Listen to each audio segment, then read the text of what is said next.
இன்றைக்கி பொங்கல் செலிப்ரேஷனோட வீடியோ தான் பார்க்க போகிறோம். ஸோ வந்துட்டு மார்னிங்கே எழுந்திரிச்சு பொங்கல் வைக்கிறதுக்கான திங்ஸ் எல்லாமே ரெடி பண்ணிவிட்டு மேலே மாடியில் தான் வைக்கலான்னு இருந்தோம்.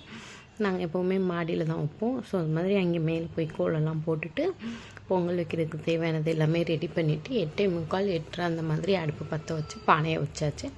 ஸோ 10:30 மணிக்கு மேலே தான் நல்ல நேரம் பொங்கல் வச்சு இறக்குறதுக்கு கரெக்டாக இருக்கும். 10:30 மணிக்கு மேலே சாமி கும்பிட்றலான்னு பொங்கலும் வச்சாச்சு. இப்போ வந்துட்டு பால் நல்லா பொங்கி வந்துருச்சு. அடுத்து அரிசி போட்டுட்டு பொங்கல் ரெடி பண்ணியாச்சு. பொங்கல் ரெடியானதும் வந்துட்டு கரெக்டாக வந்துட்டு பொங்கல் ரெடியானதுக்கும் அப்புறம் சாமி கும்பிட்றதுக்கும் கரெக்டாக இருந்துச்சு. 10:30 மணிக்கு மேலே நாங்கள் சாமி கும்பிட்டோம்.